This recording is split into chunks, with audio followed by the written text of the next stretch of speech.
منافقت نامہ، انسانوں کی کہانی، اس سچ کی کہانی جو میرے جیسے انسان چھپانے کے لیے کبھی اپنے آپ سے ملنے کی تکلف بھی نہیں کرتے۔ صاحبوں، سوال یہ ہے کہ اگر ہم کسی بھی آدمی کو جہالت کی ڈگری دینا چاہیں کہ یہ آدمی جاہل ہے، اس کے لیے اس آدمی میں کیا اوصاف، کیا کریکٹرسٹکس ہونا ضروری ہے، یہ کیا چیزیں ہونا ضروری ہیں جس میں وہ آدمی جاہل کہلانے کے لائق ہو؟ اور جہالت میں بھی درجہ بندیاں ہوتی ہیں، اس کی ڈگریز ہوتی ہیں۔ تو کسی بھی آدمی کو جاہل کہنے کے لیے، کسی انسان کو، یہاں آدمی اور انسان سے مراد تذکیر و تانیث کی تفریق نہیں ہے، یعنی کہ جینڈر سیگریگیشن نہیں ہے، یہ دونوں لفظ ان عورتوں اور مردوں دونوں کے لیے استعمال ہوتے ہیں۔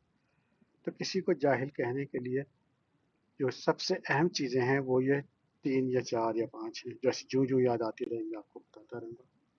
نمبر 1، جاہل کا عالم تعلیم یافتہ ہونا بہت ضروری ہے۔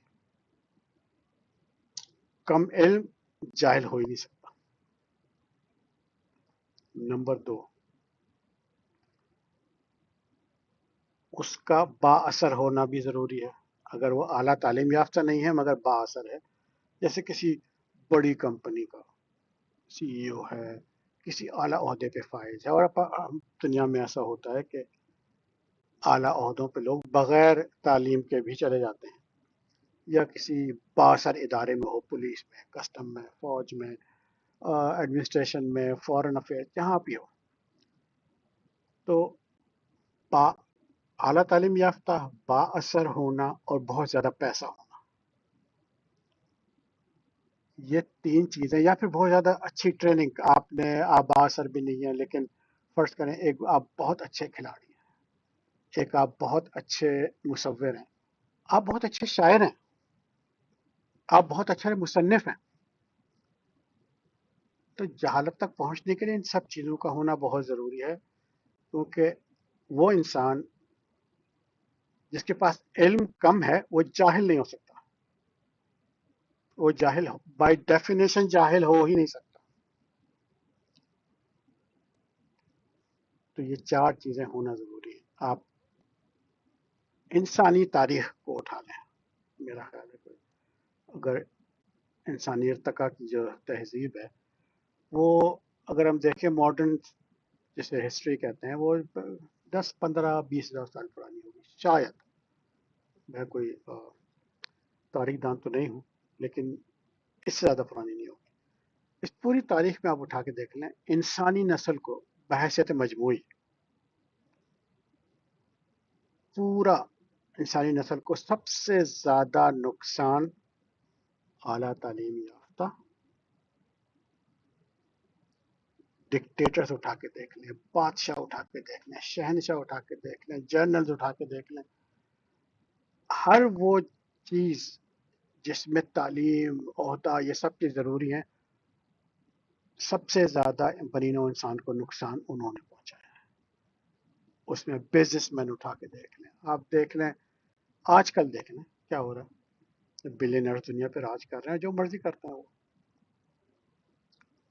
تو صاحبوں، کم علمی کا جہالت سے کوئی تعلق نہیں ہے، اسی لیے جہالت کا نقصان لمبا ہوتا ہے، کم علمی کا کم۔ ایک کم علم آدمی، کسی گاؤں میں رہنے والا جس کو بہت زیادہ نہیں پتا ہے، جس کو بہت زیادہ علم نہیں ہے، بہت زیادہ پڑھا ہوا نہیں ہے اس نے، وہ کروڑوں آدمیوں کو مینیپولیٹ نہیں کر سکتا، کھڑا ہو کے جھوٹ نہیں بول سکتا،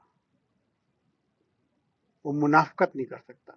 منافقت صرف جہالت کرواتی ہے، یہ سب نہیں کر سکتا وہ، اور وہ اگر نقصان پہنچائے گا نا اپنی کم علمی کا، تو 1 2 4 آدمی 5 آدمی تک اپنے گھر والوں کو پیشان پہنچا دے گا۔ لیکن یہ جو صحیح جاہل ہوتے ہیں نا،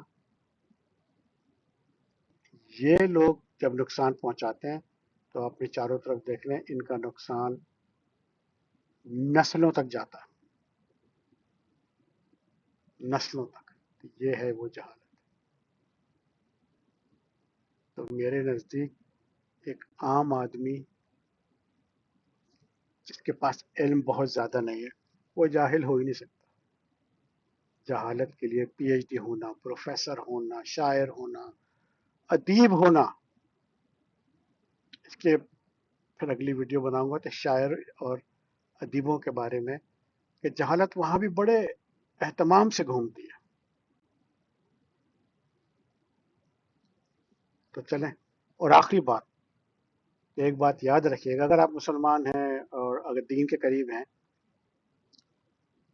تو یہ بات جو یہ سب میں نے ساری باتیں کی ہیں، یہ ایک آپ کی مذہبی کتاب، ہماری مذہبی کتاب قرآن میں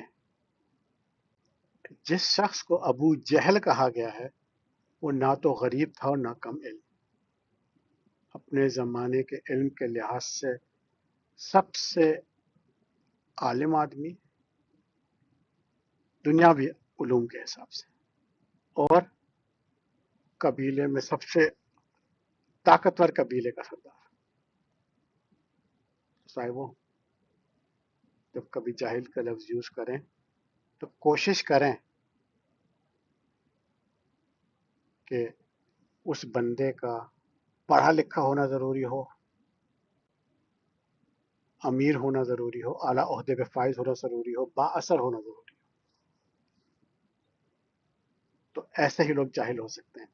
اور دنیا کو اٹھا کے دیکھ لیں، ان 4 5 8% جاہلوں کی وجہ سے قومیں اور نسلیں صدیوں تک تباہی کا شکار رہی.